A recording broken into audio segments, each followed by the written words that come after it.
नमस्कार, स्वागत है आपका मेरे इस YouTube चैनल पे। सरकारी नौकरी यानी कि गवर्नमेंट जॉब एक ऐसी जॉब है जो हर कोई पाना चाहता है, बट क्या सब लोग पा पाते हैं? नहीं।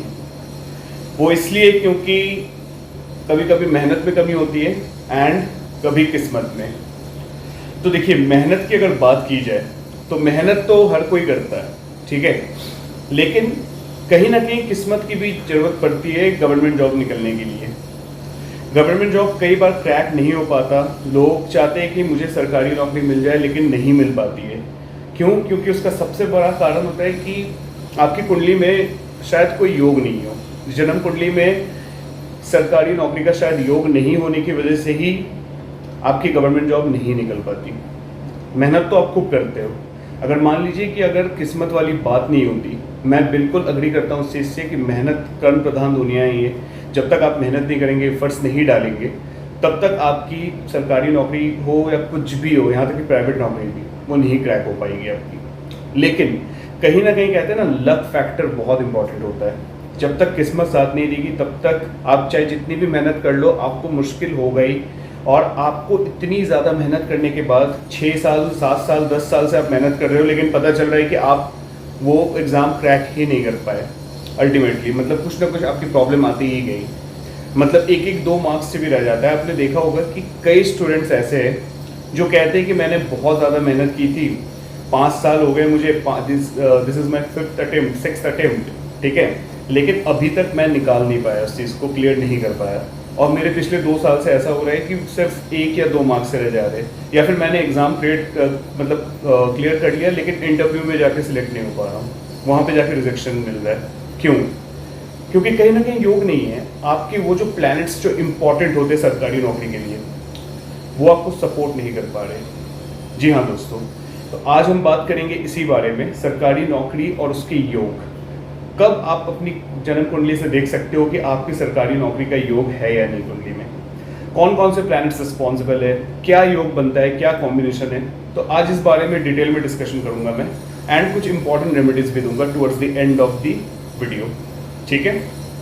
तो स्टार्ट करते हैं। सरकारी नौकरी के लिए दोस्तों हम 3 प्लैनेट्स को देखते हैं। सबसे इंपॉर्टेंट जो 3 प्लैनेट्स जो एक्चुअली रोल प्ले करता है, पहला है सूर्यदेव सन, सेकंड आपका है मंगल देव यानी मार्स, एंड थर्ड आपका है देव गुरु बृहस्पति यानी कि जुपिटर। ये 3 प्लैनेट्स स्ट्रांग होने चाहिए कुंडली में। कम से कम इन 3 में से 2 तो स्ट्रांग होने ही चाहिए, जिससे कि आपकी गवर्नमेंट जॉब निकल पाए, ठीक है।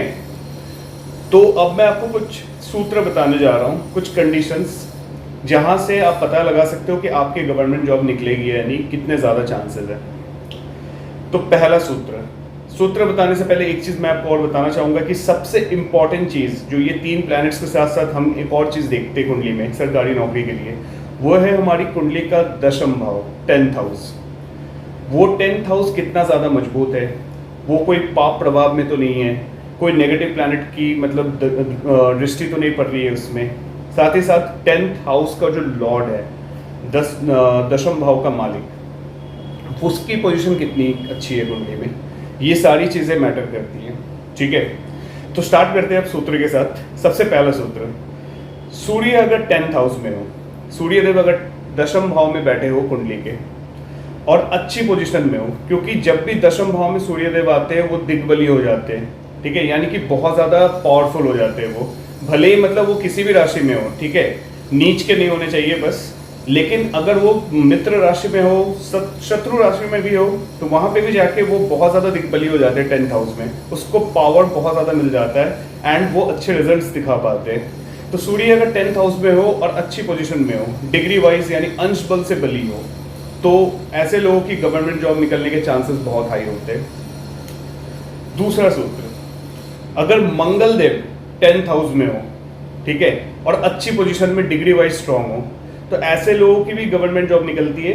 लेकिन हाँ, यहाँ पे एक फ़र्क क्या हो जाता है कि अगर मंगल 10th हाउस में जा रहे हैं और अच्छी दिग्बली पोजीशन में, क्योंकि मंगल भी बहुत ज़्यादा दिग्बली स्ट्रांग हो जाते हैं 10th हाउस में, तो मंगल अगर यहाँ पे है सूर्य की जगह, तो ऐसे लोगों की गवर्नमेंट जॉब तो निकलेगी। लेकिन ऐसे लोग ज़्यादातर डिफेंस सेक्टर में जाते हैं, जैसे आर्मी, नेवी, एयरफोर्स या फिर पुलिस लाइन में, ठीक है, जितने भी मतलब लोग पुलिस में काम करते हैं या फिर डिफेंस में काम करते हैं, स्पेशली आर्मी में, तो ऐसे लोगों की कुंडली में दशम भाव जो है ना, वहाँ पे आप देखना मंगल स्ट्रांग होंगे काफ़ी ज़्यादा, या फिर मंगल किसी भी भाव में बैठ के स्ट्रांग रहेंगे, या फिर दशम भाव में चले गए तो कन्फर्म है कि चांसेस बहुत हाई हो जाती है कि ऐसे लोगों की गवर्नमेंट जॉब निकलेगी डिफेंस या फिर पुलिस में।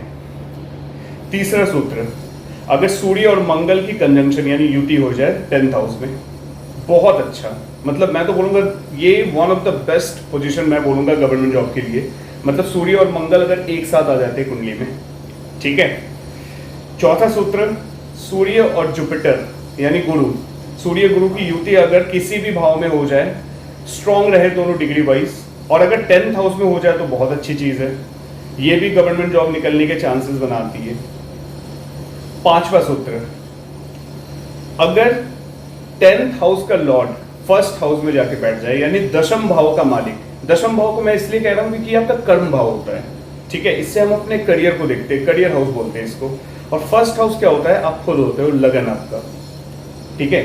अगर 10th हाउस का लॉर्ड 1st हाउस में जाके बैठ गया अच्छी पोजीशन में डिग्री वाइज, और 10th लॉर्ड मजबूत है, तो ऐसी कंडीशन में गवर्नमेंट जॉब निकलने के चांसेस बनते हैं।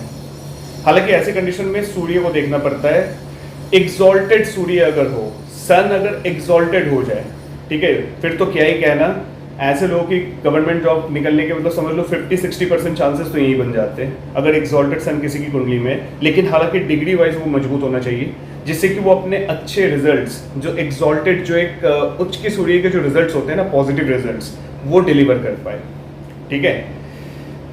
उसके बाद 6th, छठा सूत्र ये है कि अगर पहले घर का मालिक यानी लग्नेश, आपका लगन का मालिक अगर 10th हाउस में चला गया, 1st house Lord in 10th house of the horoscope, तो ऐसी कंडीशन में भी गवर्नमेंट जॉब निकलती है, बशर्ते आपके जो 1st हाउस और 10th हाउस के जो लॉर्ड है वो मजबूत होने चाहिए, और सूर्य भी मजबूत होना चाहिए। अगर सूर्य ही मान लीजिए 1st हाउस का लॉर्ड है, जैसे सिंह लगन की कुंडली में, तो ये भी अच्छी चीज़ है। अगर सूर्य मजबूत होकर 1st हाउस का लॉर्ड मजबूत होकर अगर वो 10th हाउस में चला जाए तो फिर बहुत अच्छी चीज़ है, ठीक है। इसका उल्टा जब मैं बता रहा था 10th हाउस का लॉर्ड, अगर मान लीजिए अब 10th हाउस का लॉर्ड सूर्य देव है वृश्चिक लगन की कुंडली में, और वो अगर 1st हाउस में चला जाए मंगल के घर में और स्ट्रांग रहे, तो फिर तो बहुत अच्छा, मतलब बहुत ही शानदार योग मैं बोलूँगा इसको। 7th सूत्र यानी 7वां सूत्र ये कहता है कि सूर्य और बुध या जब भी कुंडली में साथ में आ जाए दशम भाव में, यानी सन एंड मरकरी कंजंक्शन दोनों जब युति में आ जाए, जिसको बुध आदित्य राजयोग भी बोलते हैं। जी हाँ दोस्तों, ये अपने आप में एक राजयोग है। बुध आदित्य राजयोग अगर आपकी कुंडली के 10th हाउस में बन रहा है सन एंड मरकरी के द्वारा, तो ये भी कहीं ना कहीं राजयोग प्रदान योग है, और साथ ही साथ आपको गवर्नमेंट जॉब के लिए भी मतलब प्रेरित करता है, और आप गवर्नमेंट जॉब निकालते भी हो, बहुत इंपॉर्टेंट होता है। तो सन एंड मरकरी की डिग्रीज बस अब ये देखना कि स्ट्रांग होनी चाहिए, कम से कम युवा अवस्था में 12 से 20 डिग्री के बीच में होना चाहिए। दोनों ही प्लैनेट्स अगर 12 से 20 डिग्री के अंदर है, तो सूर्य और बुध की जो बुध आदित्य राजयोग का जो प्रभाव है वो सबसे ज़्यादा मिल पाएगा। और 8वां और लास्ट सूत्र ये कहता है कि सूर्य और गुरु और मंगल तीनों अगर किसी भी भाव में, तीनों स्ट्रांग पोजीशन में आ जाए, दशम भाव में या यहाँ तक कि 6th हाउस में भी अगर सूर्य गुरु और मंगल तीनों की युति हो जाती है, तो ऐसे लोगों की भी गवर्नमेंट जॉब निकलने के 90% से ज़्यादा चांसेस होते हैं। तो हमारे लिए सबसे इम्पोर्टेंट क्या होता है कि सूर्य की पोजीशन, ठीक है, क्योंकि सूर्य को ग्रहों का राजा कहा जाता है, गवर्नमेंट को रिप्रेजेंट करता है ये, ठीक है। मंगल हमारे पावर को, पराक्रम को रिप्रेजेंट करता है, साहस। साथ ही साथ गुरु यानी जुपिटर हमारे बेसिकली समझ लो आप नॉलेज जब तक नहीं होगा तब तक आप निकाल नहीं पाओगे नॉलेज को। लक को भी बहुत रिप्रेजेंट करता है जुपिटर। तो नॉलेज, जहाँ पे नॉलेज हो, लक हो, साहस, पराक्रम हो, उसके अलावा नेम फेम देने वाला प्लैनेट सन हो, ठीक है, हार्ड वर्क हो, जहाँ पे इतनी सारी चीज़ें मिल रही है तो वहाँ गवर्नमेंट जॉब तो निकलेगा ही। तो इसलिए सन, मार्स एंड जुपिटर बहुत स्ट्रांग हो जाते हैं, बहुत इंपॉर्टेंट हो जाते हैं अगर सरकारी नौकरी की बात की जाए तो, ठीक है। तो ये थे इतने सारे सूत्र, इनमें से अगर कोई भी सूत्र आपकी कुंडली में मिल रहा है तो आप नीचे कमेंट करके जरूर बता सकते हो। उम्मीद करता हूँ आपको ये वीडियो काफी अच्छी लगी होगी। अच्छी लगी हो तो please like share and subscribe जरूर करना मेरे चैनल को। एंड नीचे दिए गए इस नंबर पे आप कॉन्टैक्ट कर सकते हो अगर आपको अपनी कुंडली की एनालिसिस करवानी है तो। मिलते हैं अगली वीडियो में, तब तक के लिए नमस्ते।